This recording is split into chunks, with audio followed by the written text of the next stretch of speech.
And okay, let me go get screen share. Hang on.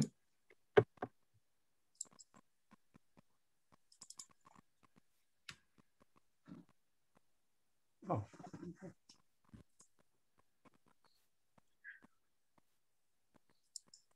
Okay, can everybody see that? Yep. Yep. Okay, great. This is sort of a personal experience of heritage conservation in York Region. And there appeared to be a bit of a common thread through it. And it's the Toronto and York radial railway, or the Metropolitan. So we're going to ride the Metropolitan tonight through some of my heritage experiences. And as most of you know, the Metropolitan started in, if you're starting from the north, it started in Sutton, and it came south through Keswick, down through Newmarket, through Richmond Hill, and ended at Hoggs Hollow in Metropolitan Toronto. So we'll start at Jackson's Point at the beginning, although some people would call this the end. And here you see the Jackson's Point radio line station, and at the top, and there's an aerial photograph taken in 1919 showing the radio line. And there you see the station, and there you see the line going there. And this is Dalton Road, which heads up to Jackson's Point. These aerial photographs are quite interesting in that the pilots had just come back from World War I and were looking at using their flying experience. And it was actually Billy Bishop who established this aerial photography company. So these are some of the earliest aerial photographs in Ontario. And many of them have been posted on various websites, but they are available at the Ontario Archives. So we're going to start and take the line west. This is heading west. This is now Metro Road in Georgina. So what used to be the Metropolitan Radial Railway is now Metro Road. And we're going to take it west. There's a Salvation Army camp. I don't know if any of you are familiar with the camp. So this is also 1919. And there's a stop on the radio line at the Salvation Army camp. We're going to walk down the road, take Lake Drive here, and come out this road right here, which is known as Land's End, to Mossington Point, right on Lake Simcoe. So we're going to deal with the log cabin first. In 1969, my mother-in-law, to be, Helen Reinert, purchased a log cabin on the shore of Lake Simcoe near Jackson's Point. And there you see pictures of the cabin. This left side is the lake side. The right side is the rear side of the cabin. And at the time she purchased it, there was a myth that there was a tunnel under the cabin that led out to Lake Simcoe and to a waiting canoe in case the Indians attacked. This is all very bad mythology. No such tunnel ever existed. And in fact, the Indians, and there's an Indian reserve on Georgina Island, they were our allies during the War of 1812. So, I mean, I don't know where this came from, but I've come across many write-ups on what is now my home, and they repeat this tunnel myth. It's not true. So here's one word of warning to you: be careful of any myth that can't be proved by fact. So anyhow, my mother-in-law purchased this cottage. I came to look at it. I was dating her daughter at the time, who is now my wife.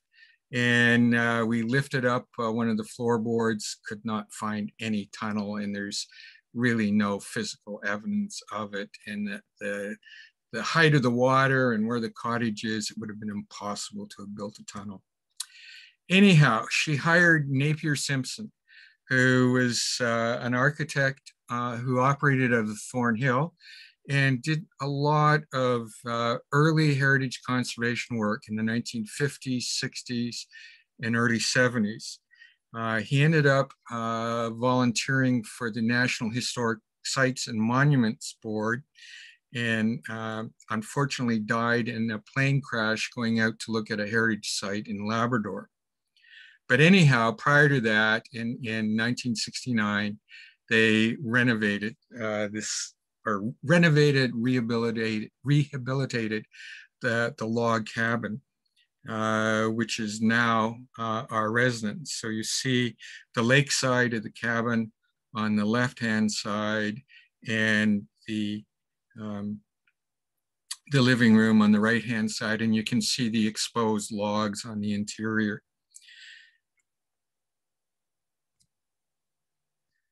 Now, we often think of properties, of buildings as being the important feature, but often there are landscape features that are part of the heritage value of a property. So this is a 2020 aerial photograph. And if any of you are interested, you can get aerial photos online through York Maps. And they date from 1954 to 2020. So there's a whole series of maps that you can get easily on the internet, and some of them are quite detailed. So this is my property, and we're going to look at a couple of the landscape elements on the property. And the first one is the back hedge, this section right here. In that earlier aerial photograph of 1919, the hedge was there. So this hedge is over 100 years old. It's still there, so that's an important feature of the property.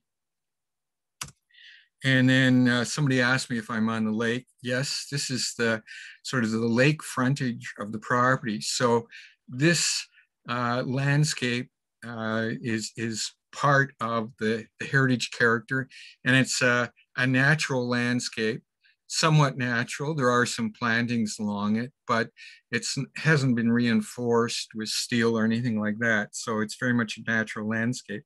And then there's this garden feature right in the center.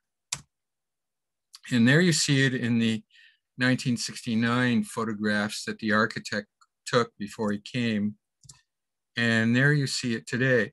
So this landscape feature has been around for at least 100 years, because I was doing research on landscape history.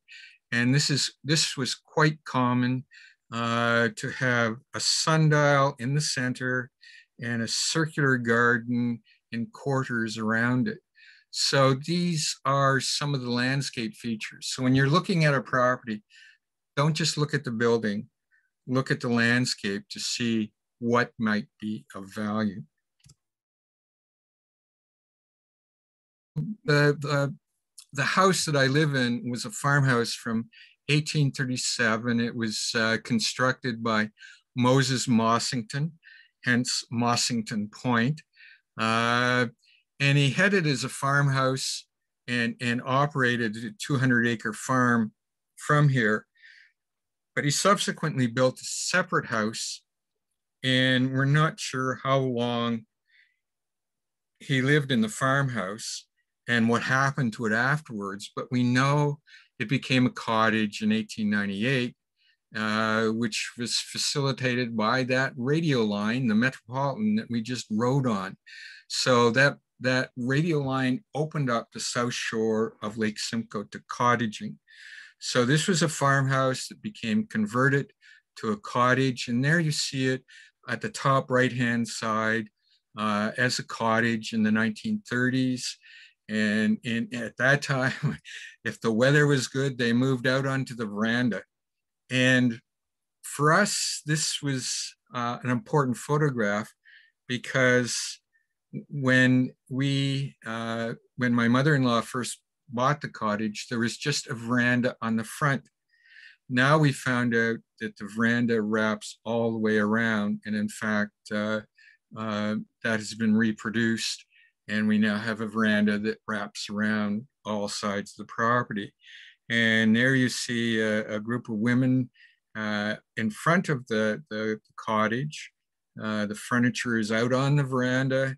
The windows are wide open, but yes, it was used as a cottage until my mother-in-law decided to move up here permanently in 1985. And for her, it was a great move because she grew up on a farm just down the road from the cottage, so she loved living here.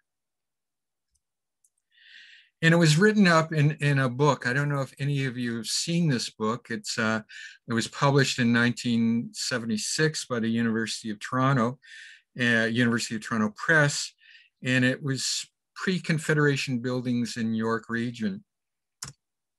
And there you see the write-up that appears about the log cabin in that book. It also discusses the tunnel, which is not true.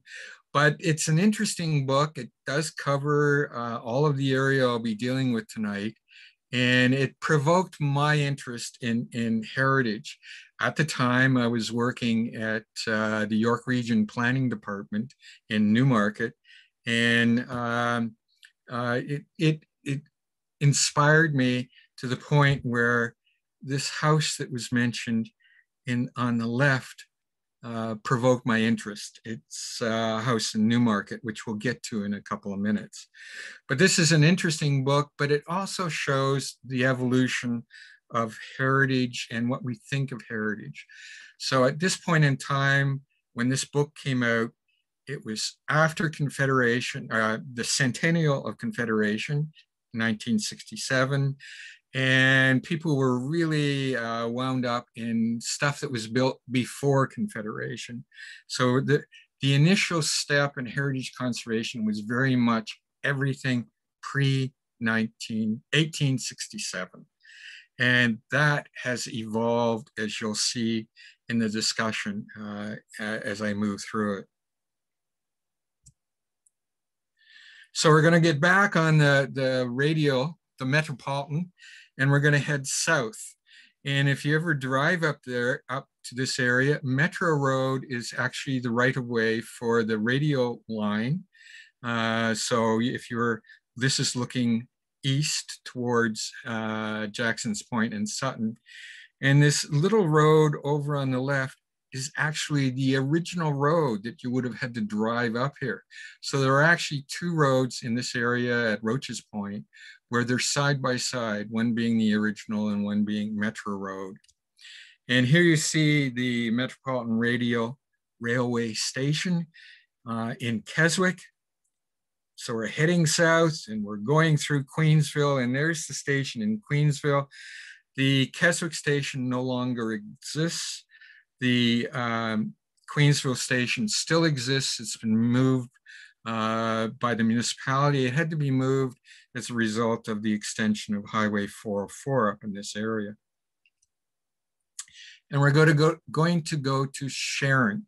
So we're right on the radial line. We're getting off at Sharon, and we're going to look at property in Sharon. And most of you are probably familiar with Sharon through the Sharon Temple. And this was constructed by people that referred to themselves, a religious group that referred to themselves as the Davidites or the Children of Peace. And they were an offshoot of Quakers. And there's actually a Quaker meeting house in Newmarket. But these people could not abide by the meetings of the Quakers in Newmarket. They wanted to sing, they wanted feasts, and Quaker meetings are held in silence. So this was something they didn't agree with, so they broke away. Many of them moved to Sharon, not very far from Newmarket, but they moved to Sharon. Many of them were great furniture makers, and they built this fabulous Sharon Temple. If you ever get a chance, go and take a look at it. There's a lot of religious meaning in the temple. There are the lanterns. There are 12 lanterns on the building representing the 12 apostles. There are doors that open in all directions, indicating that the Davidites, or the children of peace, are open to all people from all directions.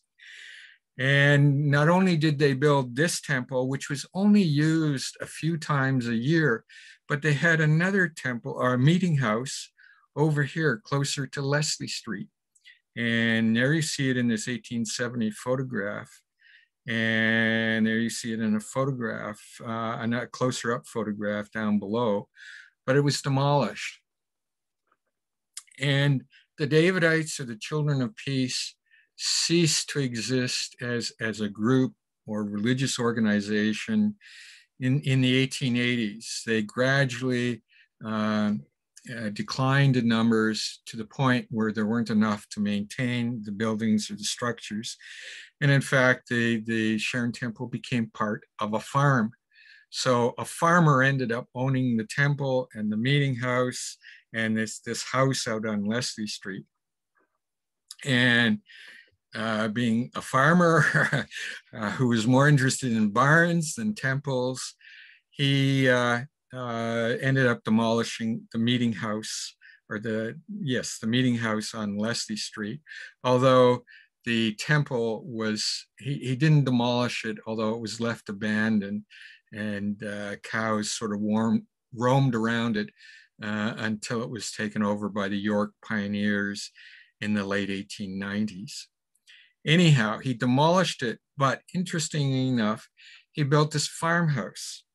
And this is one I did research on. And it was built in 1915 with parts of the demolished meeting house.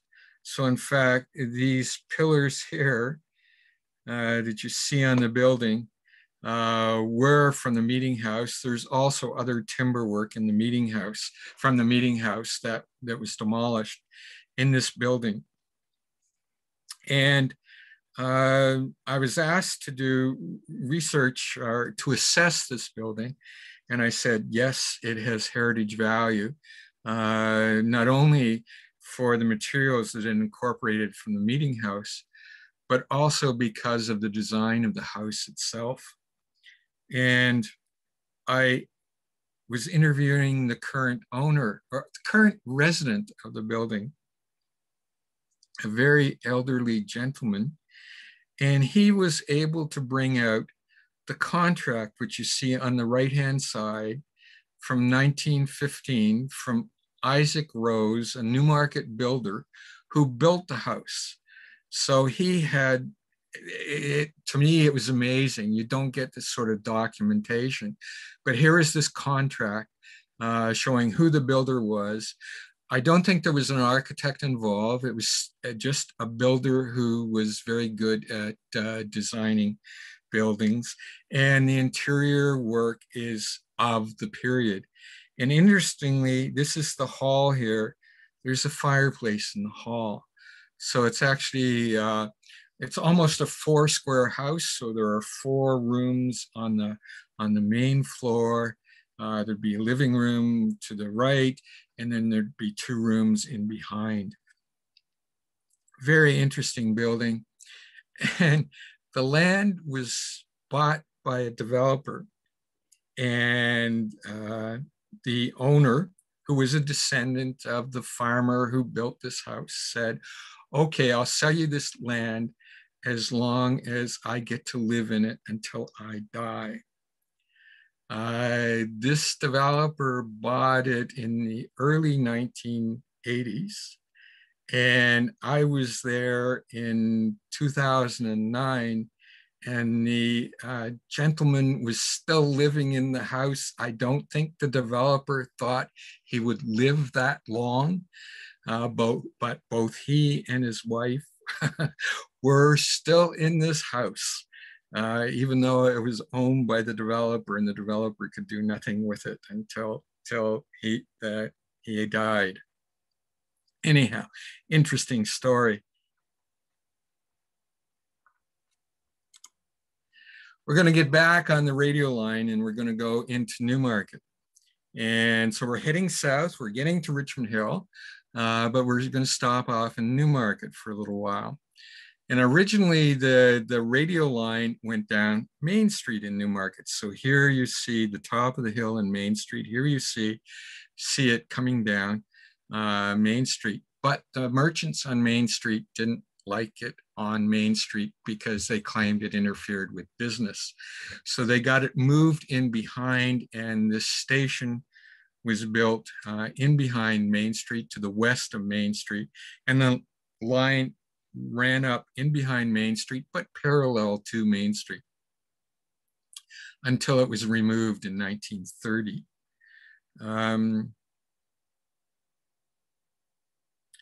And this station that you see on the right-hand side still existed when my wife and I bought our house in Newmarket, and we bought it just down the road. This was on Botsford Street in Newmarket. And that station was still there. We tried to convince the town to keep it, but to designate it, but they didn't. Anyhow, the reason I moved to Newmarket was this house. And you saw a picture of it in that book, and it came up for sale. And my wife and I decided to buy it. It was built in 1861. And it's attributed to John T. Stokes, architect. And John Stokes was quite an incredible person who lived in Sharon. So we've just come through Sharon. We're now in Newmarket. He was the clerk of East Gwillimbury. He was an architect.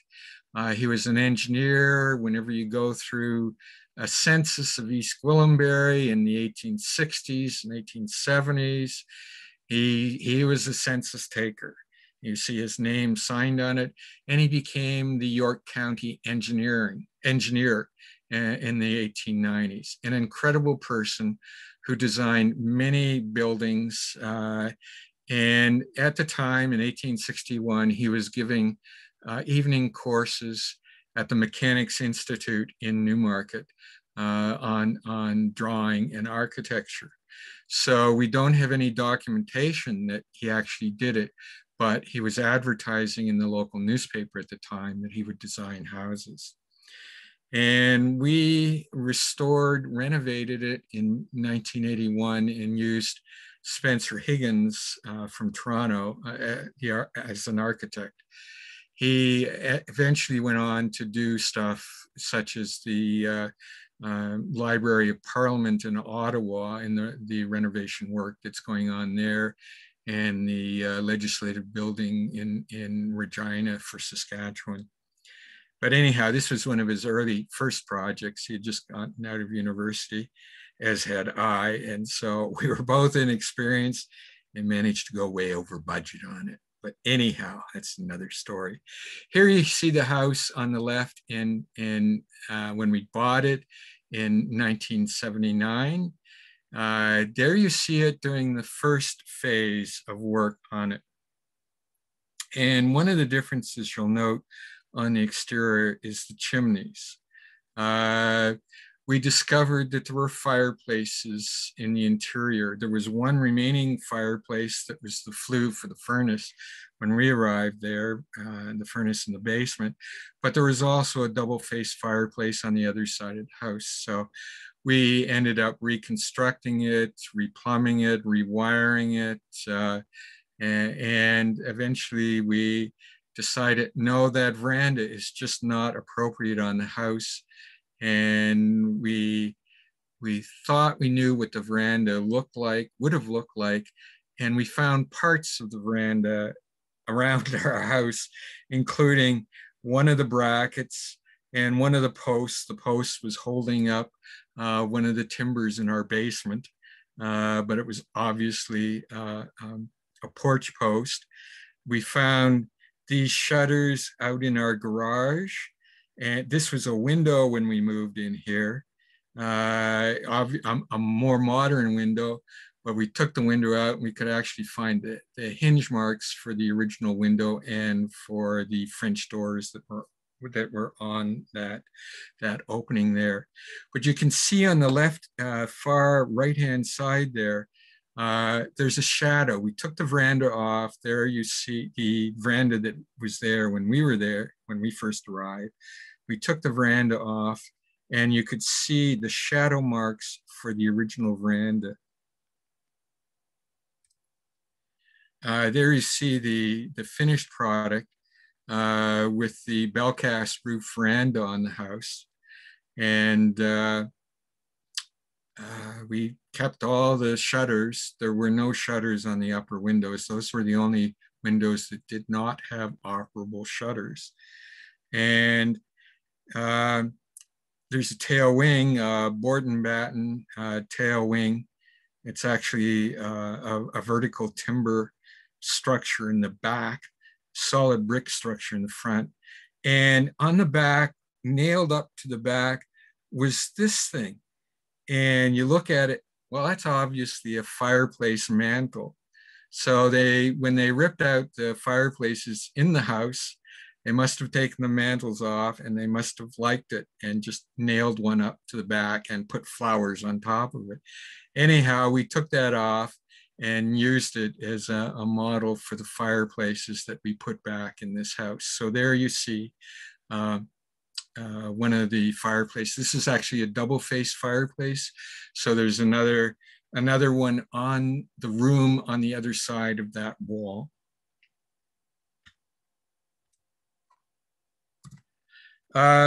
So a couple of things I learned about this was restoration can be time-consuming, but you need to carefully investigate. And there may be physical evidence left, either in pieces of the building or shadows on the building that may assist you if you're restoring. And the other thing we were looking at, our architect said, well, you know, the Venice Convention from Unesco is something you should be looking at. This was established in 1961. It's an international charter on the conservation of heritage resources, with the emphasis being on keeping as much of the heritage fabric as possible. So this sort of evolution, within 10 years, you saw my mother-in-law's place, the log cabin. Napier Simpson wasn't hesitant about removing a lot of heritage materials and replacing it with new stuff. Whereas we're coming along now and we're saying, okay, we've got to look carefully at this. What can we save? What can be duplicated? Do we have evidence to duplicate it? And should we save it? So, or should we leave it as is? And we spent a long time discussing whether or not to take that veranda off. But at the end of the day, there was enough documentary evidence to support that type of veranda on the building. So I'm living in Newmarket, I'm working in Newmarket, and I'm seeing the rest of the community around me. And there's no heritage committee at that time. And the town hall was just down the street. So the radio line station in this photograph in the early 1920s would have been sort of where I'm putting the arrow right now. But the town council, there's the building in the 1950s. The town council wanted to demolish it for a parking lot. And I thought, why are you doing that? It's, I guess, Joni Mitchell and tear it down and put up a parking lot. I thought, no, you shouldn't be doing that. So we held a public meeting.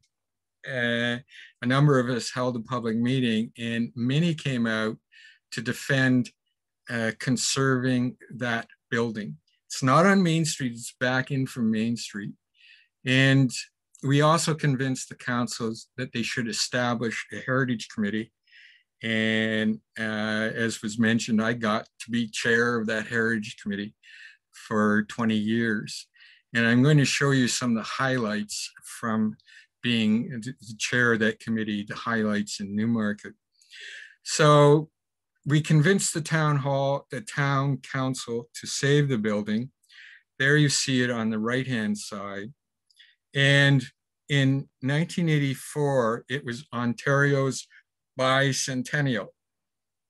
And they were giving out grants to municipalities. And I had just come across a photograph in the National Archives of the post office that was under construction on Main Street. And in the background of this very detailed photograph was the tower for the town hall. So one of our members of the Heritage Committee, who was a frustrated architect, he worked for de Havilland designing planes, but really wanted to design buildings. He agreed and undertook the design of the tower. So there you see the reconstructed tower, because the photograph on the left-hand side was all we had. It's pretty fuzzy, but the detailed one from the post office was incredible. So George Lisby designed the tower. The town agreed to reconstruct it. And the building, which was originally used as a sort of theater on the second floor and a marketplace, meeting room on the ground floor. The town offices were not originally there. They were elsewhere in the municipality. It's now a theater on the upper floor, and there are meeting rooms on the ground floor. And in fact, they love it so much that they built this addition on the back of it to make it more of a cultural center. Now, some people don't like this because it doesn't look old. And my opinion is that buildings should be of their period. They should be designed, they shouldn't be made to look old, because that gives the impression to people that, yeah, we can just reproduce old buildings wherever we want. Anyhow, this is a nice functional addition. You can clearly distinguish from this what is old and what is new.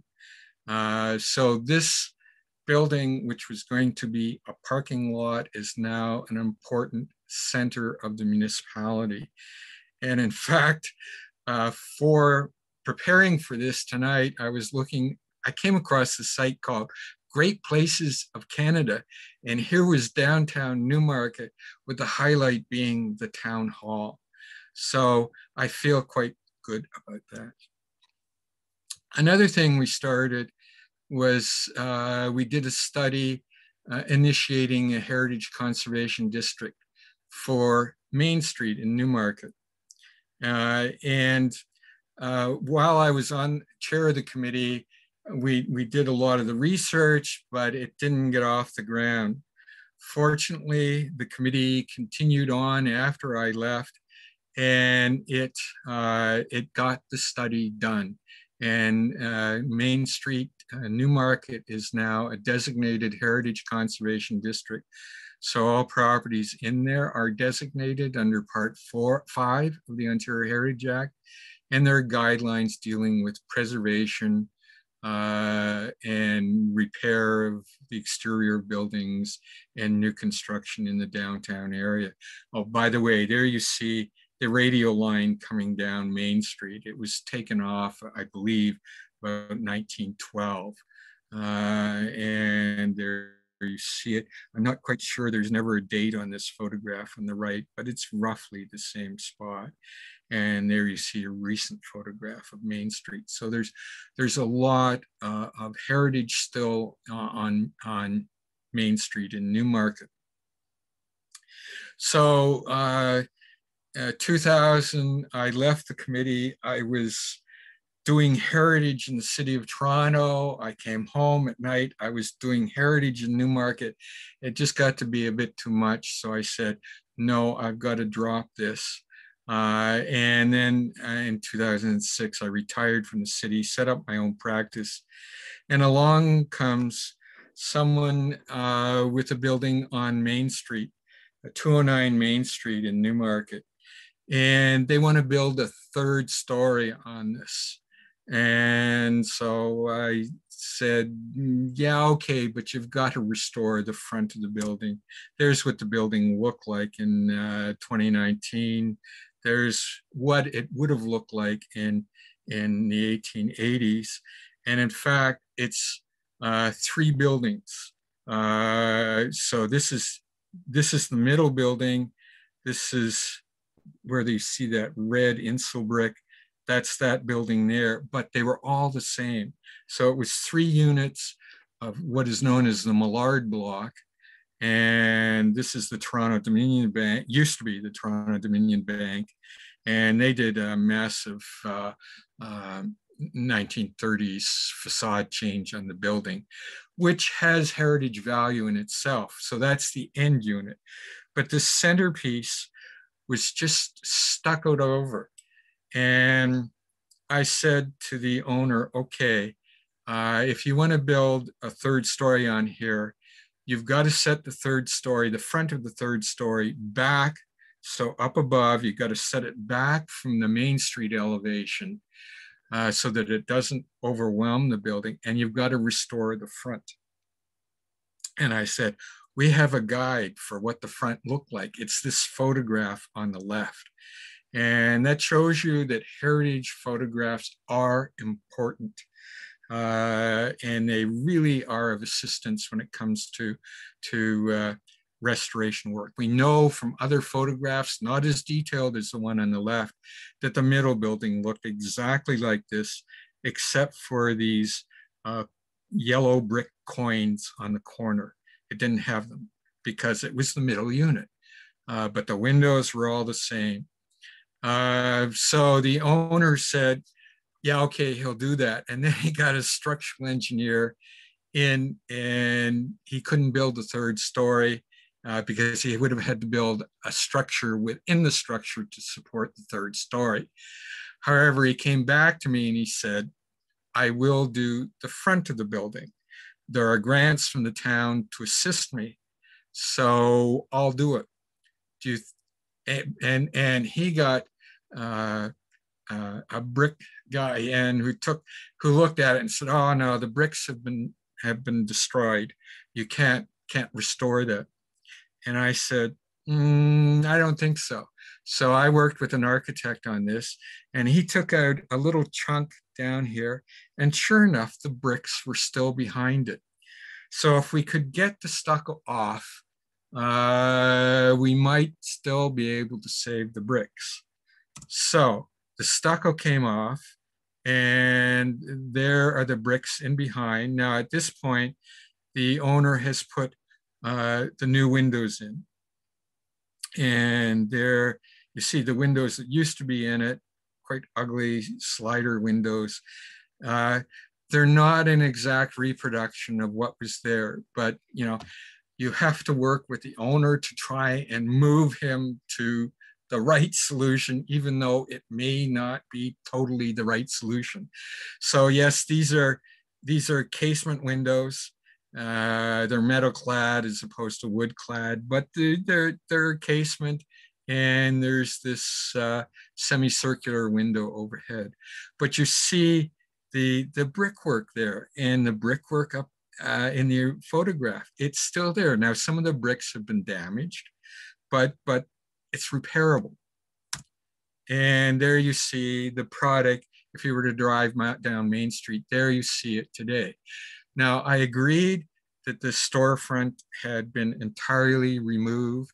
But let's get something a little bit more sympathetic than what's there right now. There you see it in the center two photographs.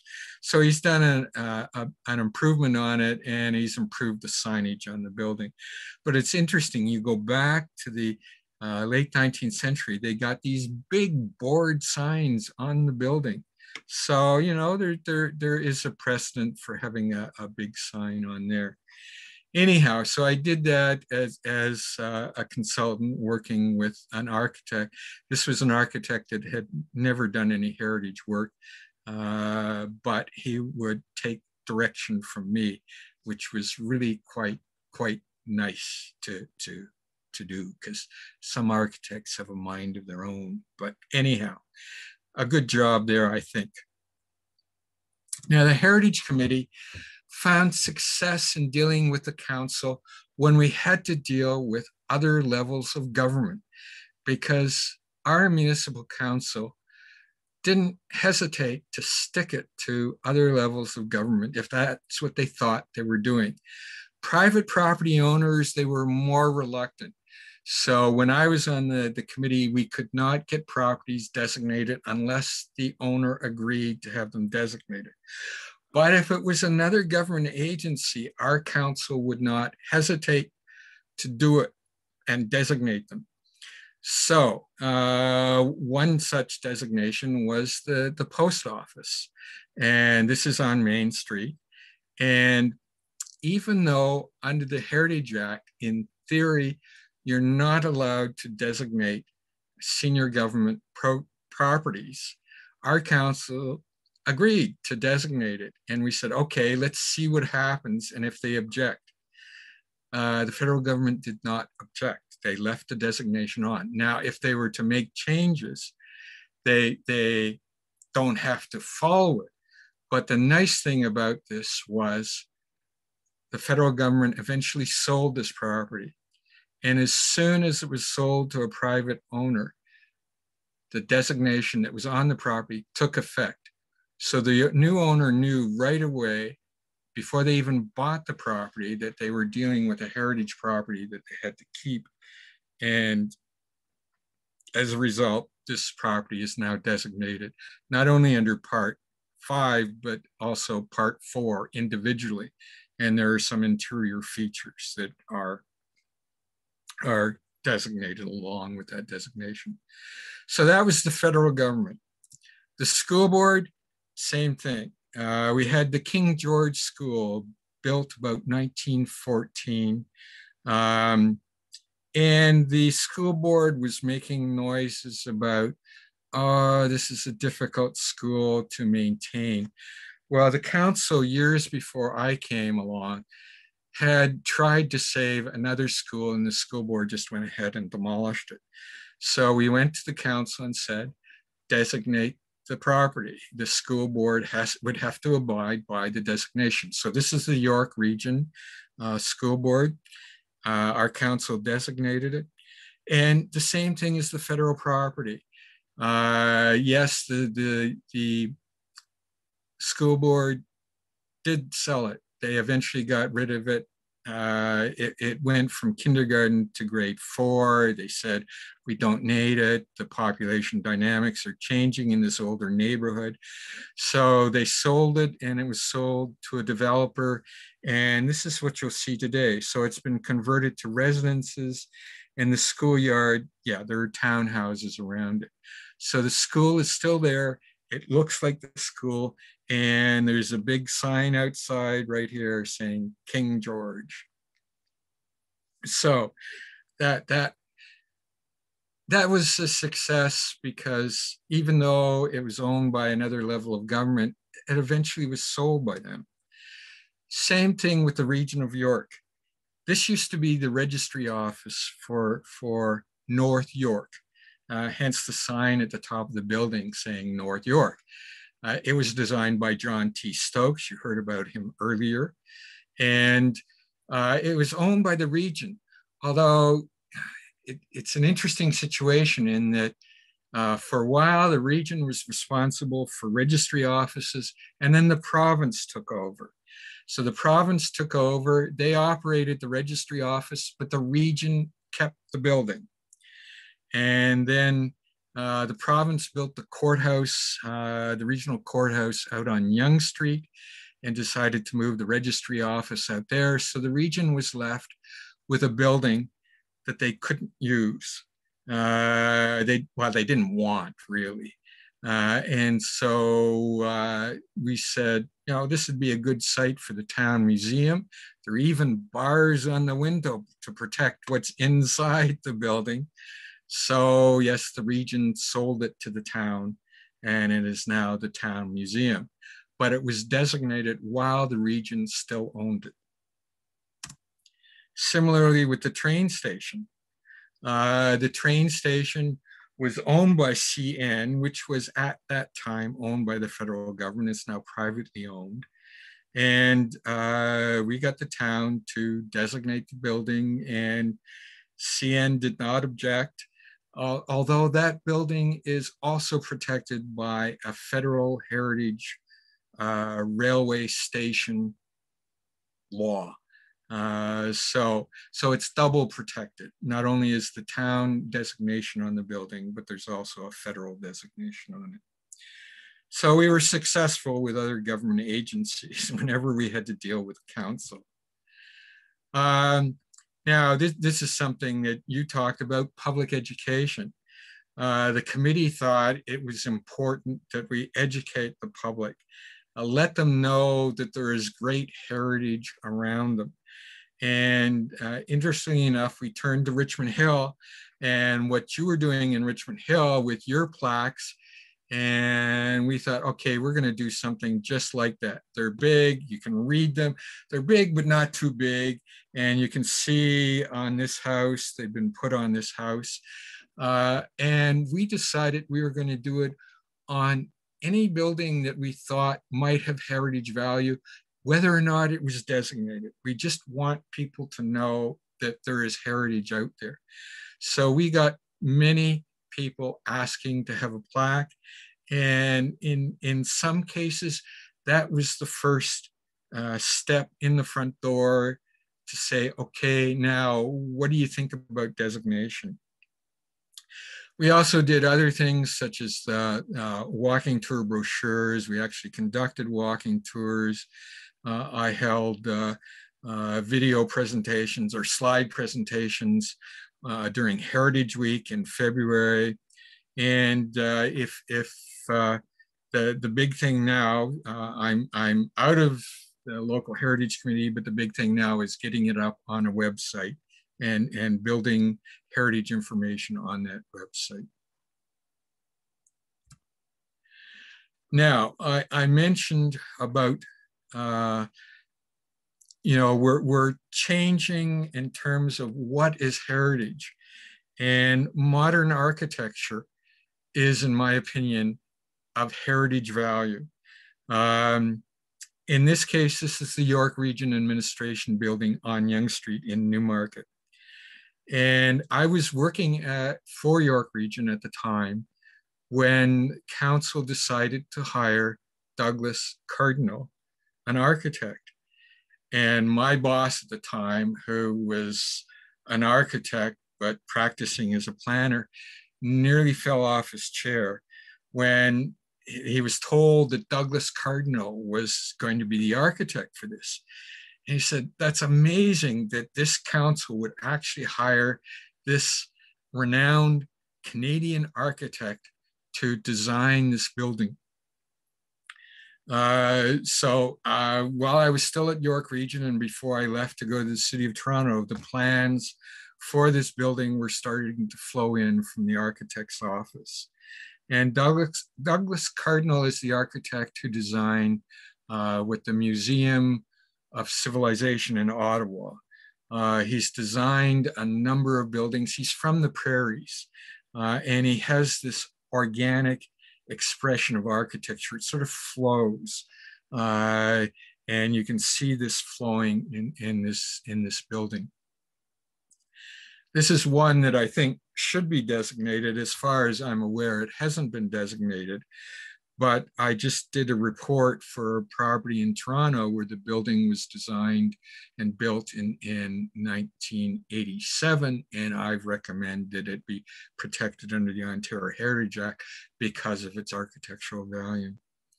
So even though this was built well after the radial line left Yonge Street, it's still architecture that it is of value and it is part of our heritage, and we should be thinking along those lines. So we're going to get back on the radio line. So it came down through Newmarket, cut over to Yonge Street, came down Yonge Street, right through Aurora. And we're going to look at this. We're getting off at the station in Aurora. We'll walk back up to Wellington Street. And this is just a bit north of Wellington Street. And this is a property that I worked on for a few years, known as the Knowles Redmond House. It was built in 1907 by James Knowles, who is an architect builder. He built many houses in Aurora, but this one he built for himself, and he built, so he lived in it. And he loved concrete. And you would not believe the concrete that's inside this house, even though it's got brick on the exterior. There's concrete throughout it. It's been vacant for a number of years, but because it's been boarded up and it's visible, it's close to Yonge Street, it hasn't been vandalized. And there you see it in 1920 on the left, and 2016 when I started work on it. And it's on the edge of the Downtown Heritage Conservation District in Aurora, right on the edge. And it's sandwiched between two heritage buildings. So here you see Horton House to the south. There is, see if I can get my arrow, there is the Knowles Redmond House to the north. And then north of the Knowles Redmond House is Hillary House. So you've got these three houses here. And the house on the right is a National Historic Site, although it's owned by the, I think it's the Aurora Historical Society, and they operate their museum from there.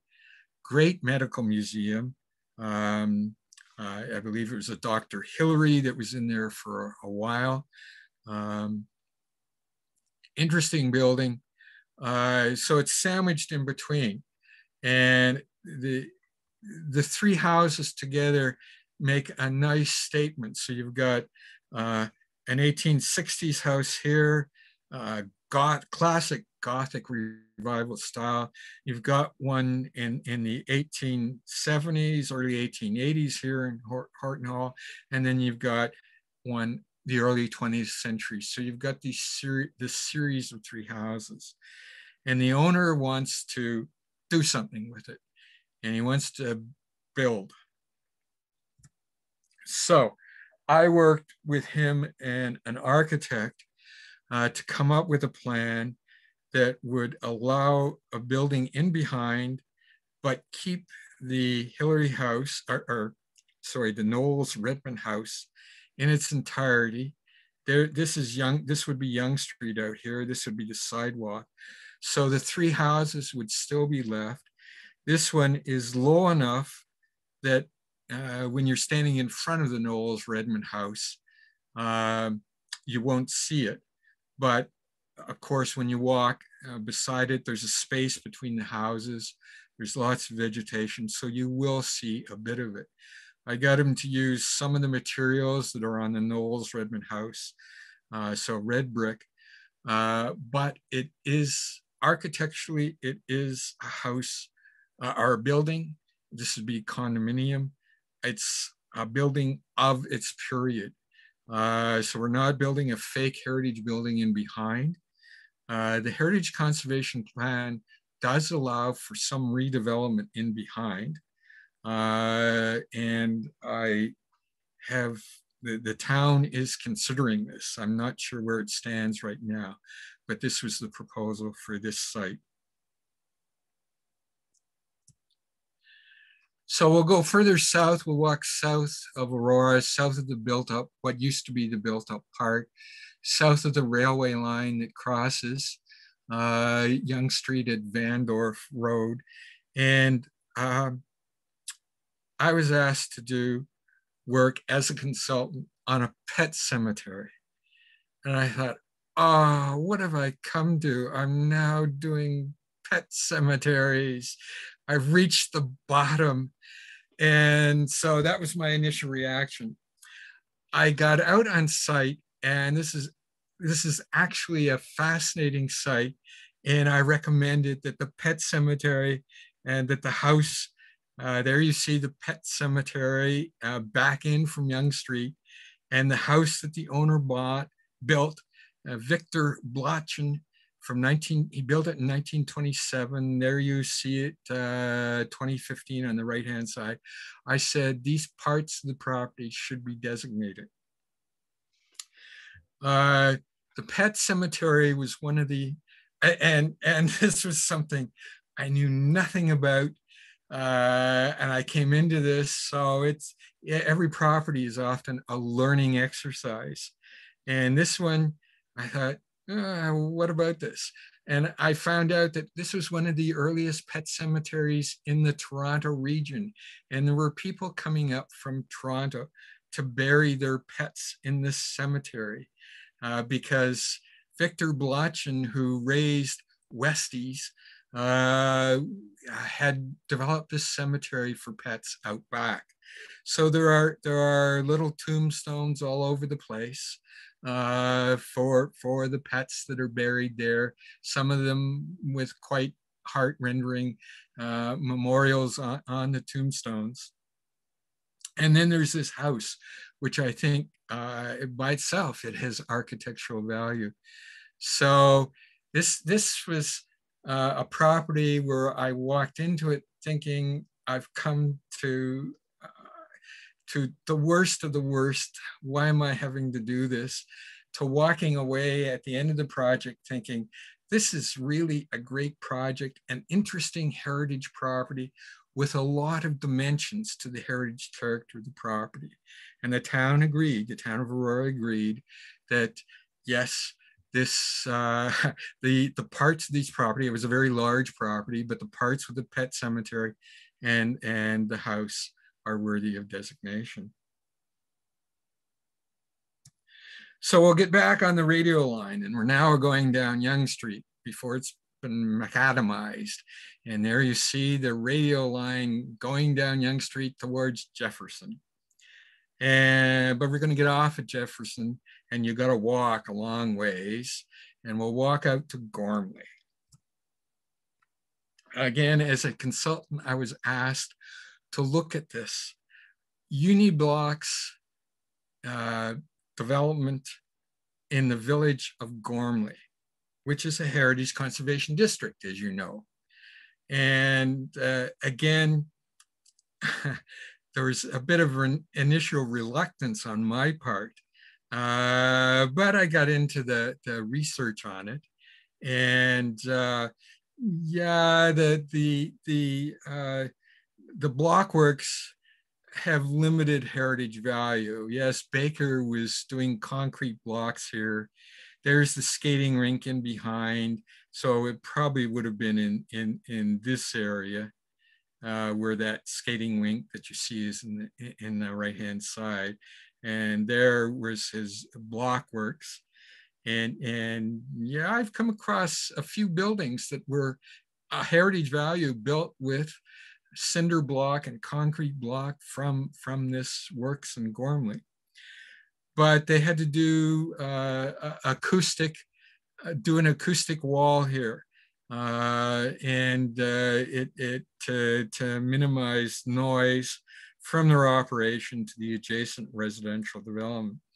So I looked at this, and this again was another interesting project, because here's Gormley close to Highway 404.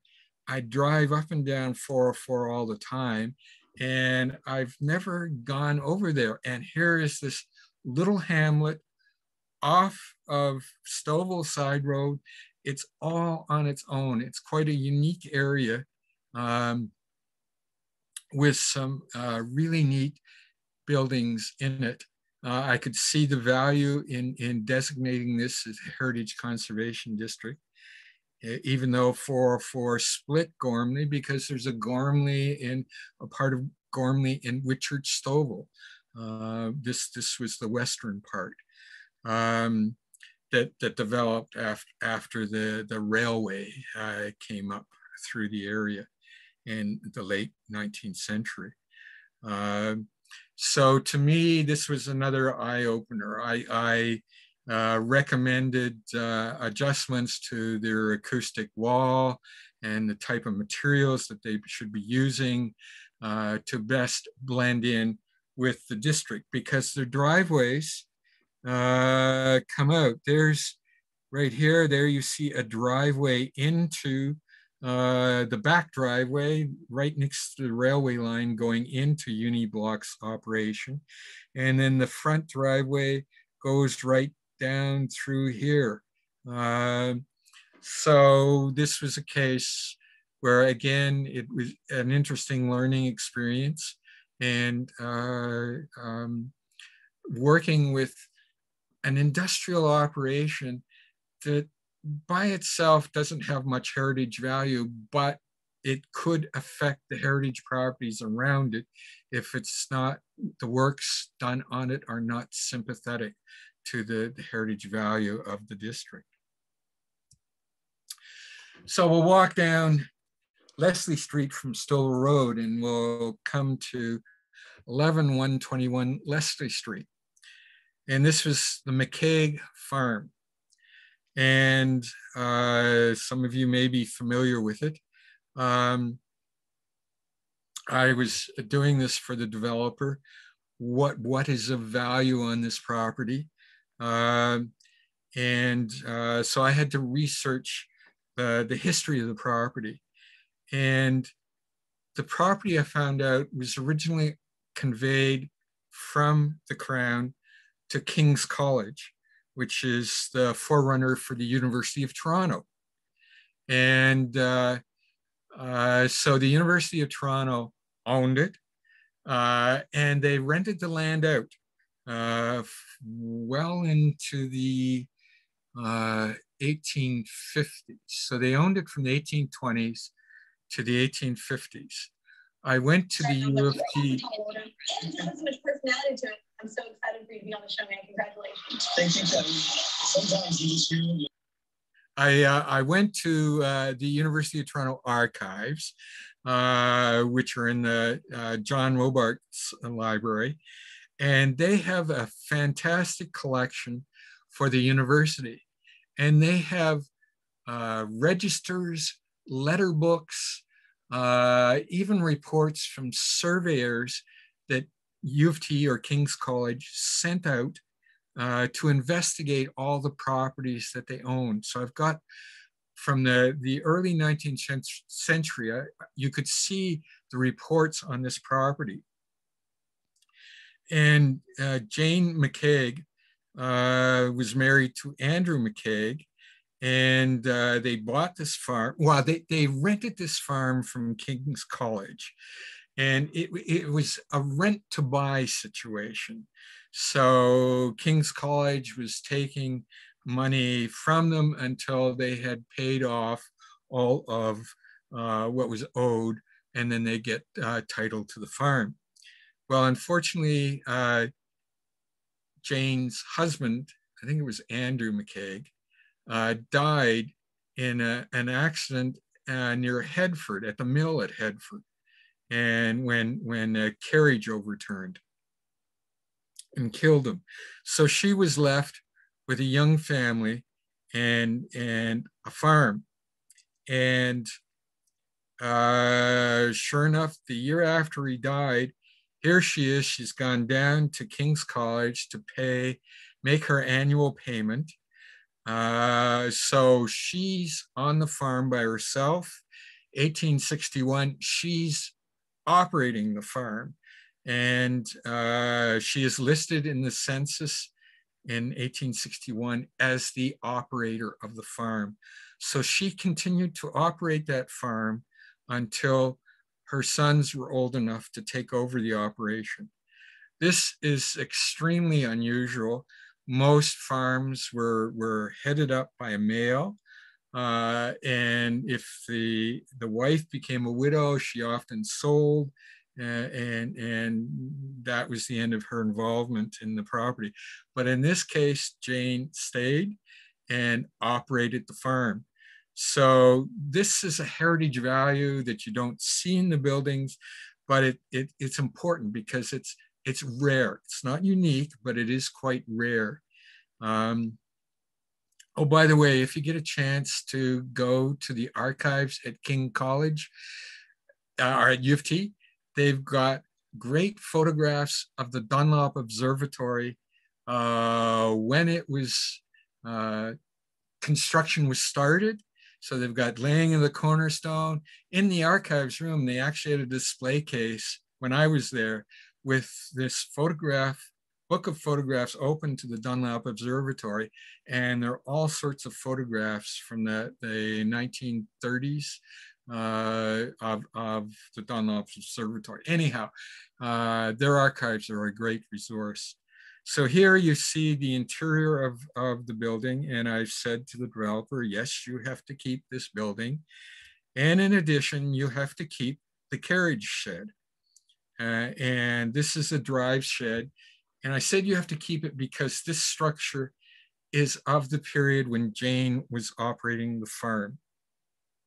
It's a fascinating structure with a bell coat on the top corner. It's actually in this part, but it's in extremely delicate shape. And I believe the developer is going to disassemble it and reconstruct it slightly in a different location, but close to the farmhouse. The other interesting thing, as I was researching this property, I was in your library, the central library, in the history room. And I came across the file and I opened it up, and there were photographs taken in 1984 by Mary Lou Griffin. And I knew both Mary Lou and Janet Fail when I was on the Heritage Committee in Newmarket. Occasionally we'd have meetings of the York Region Heritage Committees, and Mary Lou was there.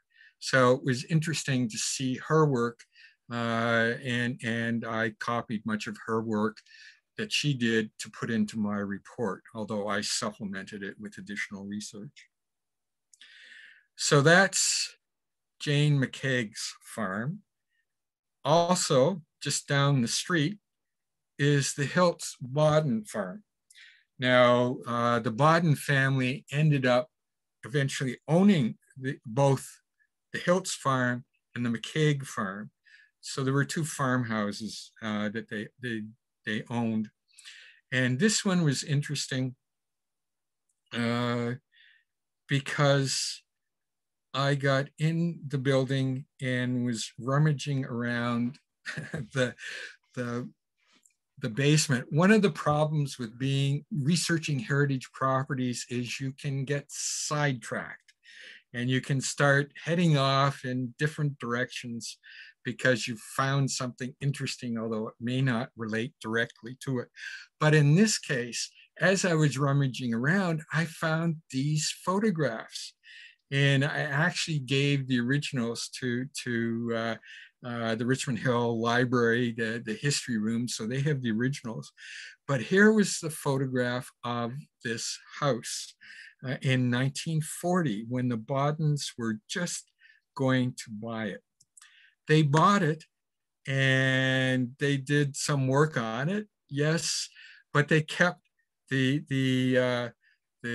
main structure. They put dormer windows on it. They took the bell cast veranda off, and they built this side chimney on the side. So you've got a farmhouse that was built probably about 1845. We can't be certain, but it was there, and it was renovated. And I know it's renovated between 1940 because these photographs were dated on the back. So I know it was between 40 and 43. I'm assuming this is just after the work was done in 42. And this is a good example of a very early attempt at renovating a heritage building, renovating and maybe restoring a heritage building. Some of it we wouldn't classify as restoration work today, but they kept the building. But it's an early example of our attempts to deal with heritage structures.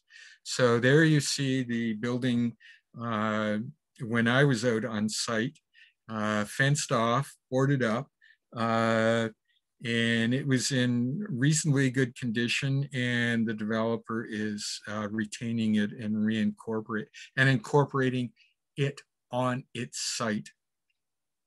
So it's not moving it anywhere. On the interior here, you have the front door. Now, the staircase is clearly from the 1940s. So unfortunately, whatever was there earlier was ripped out. But again, this is part of the building's history. And I think it's important to keep that. And I said that certain interior features should be kept, including the doors, the interior doors on the ground floor, the staircase, and the window casings. And there you see the depth of the window casing. Because it's a stone rubble foundation, it is very wide. So you've got all these windows with the wide casings in them. We're going to get back on the Metropolitan and head south through the built-up part of Richmond Hill. And we're going to go to Thornhill, and we're going to end up in Thornhill at a site that I particularly like. I've never worked on this site, but it's one that I really like going to, and I don't know if you've been there. I hope you have. If not, you should get there. It's 121 Center Street in the Vaughan portion of Thornhill. And it's the J.E.H. MacDonald property. And J.E.H. MacDonald was one of the group of 7. And this is where he painted his Tangled Garden. So it's interesting that the signage that they've put on this property is as an easel, because he lived here. And he did many garden paintings. And then his son continued to live in this property. And eventually gave it to the city of Vaughan. It's a great site. It's open to the public. The grounds are, and it's, unfortunately, I always plan it to be there when the garden is not at its best. As you can see, there's snow in the background, but it's close to where you are. And if you get a chance, you should go there. Interesting place. And to me, not only does it relate to one of the group of 7, but when I was at the City of Toronto, I had to deal with Lauren Harris's studio building, which is also just off Yonge Street. Then I've gone canoeing up in Canoe Lake in Algonquin Park to see the monument they erected to where Tom Thompson died. So it's, to me, it's, and of course I've also been out to Markham, to Unionville. Actually, I was out there when A.Y. Jackson was still alive, and he was at the house in Unionville. So thank you. You've come on a long ride from Lake Simcoe down to Thornhill. I hope you enjoyed riding the Metropolitan through some of the heritage properties I've been involved with in the York region. And if you've got any questions, I'd certainly be pleased to answer any questions.